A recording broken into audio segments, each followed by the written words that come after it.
We're with Anish Giri after a draw against Sergei Karyakin. Anish, tell us the final points of this game. Well, I played with the black pieces, and I think Sergei was a bit surprised in the opening, because usually when you play with the white pieces, you put more pressure than what he did today. And I think he was surprised. D4 is not his pet move, and I think he expected that I will play the Ragozin that I played for the last few games in that position, and I played the Queen's Gambit. And Queen's Gambit is a very solid opening, and it seems he didn't have any big ideas for today. And okay, if you are not prepared in such an opening, it's a big chance the game will end the way it ended. All right, well, now that you had such an easy draw, we're going to put you to work. Yes. So let's take, if you don't mind, let's take a walk around the horn in your assessments of these positions. Now, first of all, this game with Nepomniachtchi and Wesley So, just to show a moment that occurred in the game, the move Rook E6 was played by Nepomniachtchi. We had noted this on the air, that Queen E6 does not quite work after D7, this check. And now the move King G2 even loses the Queen G5 check, and the Queen gets back to the D8 square, and that's that. So it's kind of funny that here, there's no way to get out of this position, Anish. Yeah, no, it's a perpetual. I mean, it's a little bit of a cheap trap that Wesley has set. Although, by the way, you know, even here, like, it's really a long pawn. Yeah, it's a long perpetual. It's Queen G2, Rook D2, Queen G6, King B1, and then Queen G1 if Rook D1, and Queen G5, D8, yeah. Yeah, the same problem. It's an amazingly long variation, but again, you can't get away with this kind of play. Yeah, but basically Rook E6 doesn't change the nature. It's just tempting white to blunder, but if you don't blunder, it's not really changing anything. And he didn't blunder. He played King F2, Rook F6, and you pointed out to me that you see a way to make progress here. Yeah, well, as I told you, that first of all, there is obviously a way to make progress, but what's more important is that you don't always have to think about how you win, but you should think about, first of all, how your opponent can draw. And well, your opponent cannot draw here because there's no perpetual. He cannot push the queenside pawns, he cannot do anything. And then if somebody cannot do anything, that's a good indicator that you might be able to do something. And like we looked a bit with you here, white, first of all, it's probably good to push the pawn to h5. You know, it's always good to create some mating motives, you know, with the queen on the diagonal and the rook on the back rank. And then at the right moment... but you mentioned another line, though, that here there's a bit of a trap. That King H7 has a little hidden trap after H4. White wants to go C4 at some point, trading pawns with BC. Because if B4 and C5, we get connected pawns, and after BC, Queen C4, this extra pawn on this wing here becomes irrelevant, because both A pawns are stopped by the B pawn. So it's a good trade for white. But what's important is that after BC, Queen C4, there is no rook takes D6. And right. And that's why after a move like H4, black is in some sort of a zugzwang, because if he moves the rook to F8, there's going to be C4, and if he plays King H7, there's going to be C4 as well. Because now if takes, you cannot take on D6 because of Queen D3. And then already once you trade the C pawns, you just have a clean extra D6 pawn. I mean, that's really far. And I don't think, although, you know, obviously in practical game there are chances, you know, black at some point might do something desperate like Queen H3 and hope for some perpetual, but it doesn't look like a perpetual just yet. And knowing Nepo, I think he will bring this one home. All right, that would be a big result on the event, because one Magnus Carlsen, we know, would have a big lead if Wesley So lost. This one, though, again, between Magnus, there's a huge clock disparity. But what do you think about the chances for Magnus in this game? I thought it was, to be honest, when I left the playing hall, I thought it was bigger for him, because I saw the contours of Rook F6 in this type of positions, and somehow it reminded me of some Alpha Zero games where Black Queen is shut off somewhere on H8 and the Rook is on F6. But here, Levon found a brilliant regroup with Queen F8, which I saw still, but I was looking at the game very briefly and I didn't realize that there is move Rook C8, because I thought, okay, if you move the king, probably Rook H6. Bishop takes H7 actually will do the job, but Rook C8 is very strong. Now if Rook F7 you get some endgame, and otherwise black has created some kind of counterplay. Yeah, and I mean whatever kind of endgame is good news for black, because I thought he sort of just busted, but I thought I was a little bit of an optical illusion. I mean, just let's say if white does get an extra tempo, like let's say if you make some dumb move here and I do get that, I mean you just toast. But yeah, Queen F8 threatens Queen A3 check and takes Rook C8, left defends very, very well. So far. And the move, just to update the game, after Rook C8, he did play the move queen to d3. Oh, nasty. Yeah, he has to go back to g7. Yeah, actually, it looks really bad for black still. I mean, I didn't see queen d3 to be honest. And now, I mean, you are actually stuck to the back to the AlphaZero scenario. I guess the only trick for black is that after f4, king g8, h5, you have h6. I guess only move, because if you get h6 and queen h8, then we are really, right. you know. And not even down material and getting your queen sitting on h8. No, it's true. I think AlphaZero was down a couple of pawns, but then h6 is brilliant. Yeah, you break this thing open, and once the queen does enter the game, you know, with the queen, the white's open king is going to be relevant. I mean, just with the rook and the bishop, you cannot do anything here to the king. But once the queen joins in, there is some sort of an counterattack. So, I mean, the biggest challenge for Levon is to overcome the temptation to resign here, I think. I think once he overcomes the temptation, he will make queen g7, he'll make king g8, he will see h6. But I think the temptation is very big to just get sick and just throw up all over the board. And we don't want to see any of that happen. No. All right, let's switch to another game critical too. Ding Liren versus Fabiana Caruana. Ding Liren having lost to Magnus, but still with an outside chance. What do you think about this position? Yeah, this game was completely beyond me. I mean, starting with like, I mean, I'm a very dumb player, you know. I just know that you're supposed to put the d pawn, push the d pawn forward, develop the bishop and the knight. You know, I mean, this move queen a4 is just completely beyond me. I mean, from which kind of universe is that? And then after knight a7, I think Fabi blundered this move. I think after queen d7, he wanted to do something. I don't know actually what. He thought it's a pin or whatever. But after knight a7, I mean, clearly queen a4 was. Yeah, I mean, I don't understand why don't you, let's say, go g4 here. Okay, maybe the point is that there is some d5 here. Yeah, no, probably it's just brilliant. I mean, I don't know. He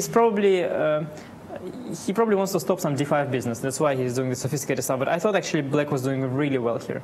I mean, I don't imagine when you have the pieces here on the first rank, you can play the queen a4. And I mean, it looks a bit like my game against Magnus, and I know that, okay, you cannot... that didn't end too well. That didn't end well, so I know I'm a quick learner. I know that you cannot do such stuff. I think, though, Fabi did very well to trade off this bishop for the knight, because once you trade, and actually even the second one, because once you get rid of the knights, suddenly if you protect g4 pawn, you are kind of in business. And I actually thought he might already be better, because the bishops are kind of dumb.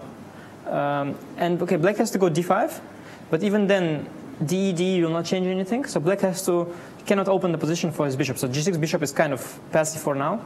Of course, black still has, I mean, some sort of trumps, and maybe he's even better, but I think Fabi did very well to somehow, from this position, limit black's dynamic potential because the knights are the most dynamic pieces, yeah, they're the ones jumping. I think once you get rid of the knights, you kind of are more stable. I think Ding Liren probably should have, maybe he can move the knight here. I mean, I don't know, probably he should try to, can you play like knight d7? Try to keep the knights, so, okay, then computer says bishop e3 back, yeah? Yeah, I don't know. Or maybe start with h5 here. Yeah, this was maybe a good moment. I don't know. I think he should have played more off, because once the bishop, yeah, this position when I saw it, I thought it was already not so clear. So he got knight e4, h8, g. Now, though, the question is if the a pawn is a strength or a weakness. I mean, it's probably a weakness, because it's a passed pawn with the rook behind, but there's nobody supporting it. And it's also a question if the h-file is going to bring you any mate. This is a bit of an unusual place for a king to be hanging out on h3. Yeah, I see the computer is suggesting an interesting option of sacrificing a pawn. But of course, it's very concrete. I mean, you want to sort of, if it doesn't work, I mean, bishop goes on f5, you really look stupid. So he, of course, wanted to protect the pawn, and I don't think he had another way, because knight h2 is very sad. King h3 is kind of cool. Usually, yeah, you leave such tasks to your, small members of your army for pawns or horses or elephants. But yeah, when nobody is there to protect the little soldier, sometimes the king has to. The king has to get the job done. This current position on the board, your feeling about this position? Here, it turned out finally the a pawn is probably a weakness. I guess after rook b6, you're almost losing it. Though queen c4 is there. Yeah, I mean. I think black is doing well. I guess you can pick up the a6 pawn, but and okay, white doesn't have any attack here. The bishop on g6 is not very active yet, but there's the idea of f6, bishop f7 eventually.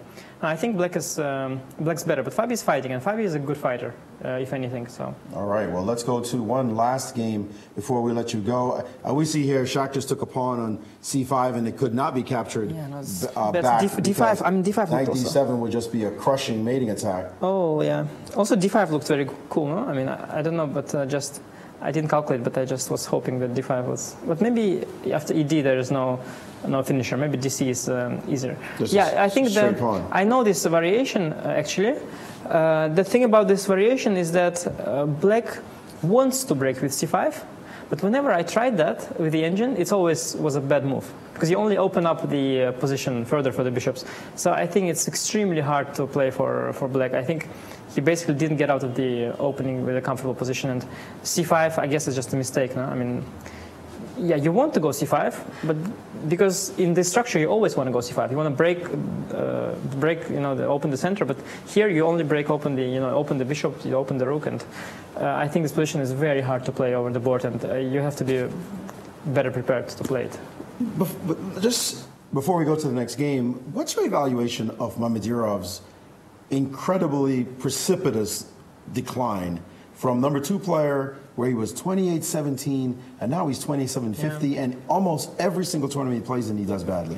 Yeah, no, I mean, I had a very bad tournament in Shamkir, and this one has also started the same way, but he had such tournaments like every tournament. At least I managed to have some good events as well this year. But I mean, I don't know, I think it can happen. I think these streaks, like you see, I mean, with Magnus, the opposite. I think, and with Shah, he also had a streak. I think these streaks, they are there for a reason. I think chess is a very psychological game, and I think it's not accidental. I mean, if you are doing well, you have the confidence. For example, yesterday when I played Shah, there were so many decisions that I could even sense during the game that, I mean, for example, I don't know if you remember, he could have taken on f3, leading to a solid position. But imagine, okay, he is ambitious, Shahryar, he has this disastrous year already, and he has to play some slightly worse endgame. Why would he do that? So he decides to play more ambitiously, and then he suddenly has to defend.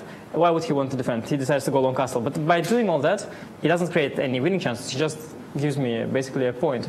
So I think you start taking decisions which are, you start taking somehow the whole thing into account. Like if, let's say, he would be 28-20, he would just play bishop takes f3 yesterday and play solid. And if he'd be in good shape, he'd probably manage to make a draw. And, it's half a point saved here, half point saved there. Already everything is different. I think it's simply vital that at some point you get out of the bad streak, because the bad streak, I mean, right now it's Shahryar, but it could be anyone else. I mean, I recall bad streaks from any players. There is no exception. Magnus, he had a slightly bigger gap. So when he had his bad streak, like he dropped from 2780 from 2880 to 830. Right. So it was not noticeable. But everybody. It was noticeable, actually. Yeah. People did note that he wasn't it's true, exactly. his dominant self, and maybe there was a time we were saying Fabi might surpass him. Now there's no such talk. Yeah, let's say for Magnus it's also a little bit easier, because people will keep fearing him, like even after he drops 50 points. But for Shahryar already, people no longer fear him the same way. So. Well, I just heard that Wesley might be resigning soon, and the idea that you discussed after this position did occur, h4, and he went desperate with this move, c4, a3, take, c5, and this looks like a disaster. Yeah, but I mean, what he did makes sense, because he saw the c4 thing coming, and with these 2 a pawns against the b pawn, you're just waiting for the execution. So I think he wants to create an outside passed pawn on a3, and hopes that he can combine the ideas of queen h3 with a2, and somehow either queen or generate a perpetual. But as we can see here with the engine, it just doesn't work. So then it looks stupid. But the idea is basically that here he would make 2 moves in a row, queen h3 and a3. But yeah, in that order, you're not in time because of d7. And in this order, probably I just pick up, and probably I'm just back. Like here, you get that extra tempo with black. Basically, the whole business before a3 was to create that, to get that extra tempo, because your queen is distracted. But then once I go back, turns out that queen h3 in itself is not yet a perpy. I think he thinks of rook e6. And now queen takes e6. That's important. It's actually not trivial. You see, so you have to take, because queen h2 was threatened, you have to take here. Also rook e4 was winning, but actually this is clean. And now there is no perpetual, because not at all. Compared to the line we looked at before with queen e3, it's only queen a2, and then king g3. So he did something desperate, and when you do something desperate, you don't always calculate to the end. You know deep inside it doesn't work, but you hope that it will work, and you just think, okay, a3, a2, queen h3, maybe draw, but no. Very good insights. Actually, I was going to look at the Nakamura-Vasilyev game, but that certainly is not that critical for us. Thank you so much for joining us. We sincerely appreciate it. Great insights as usual, and good luck in the rest of your games. Thank you. Thank you. Thank you, Maurice. Thank you.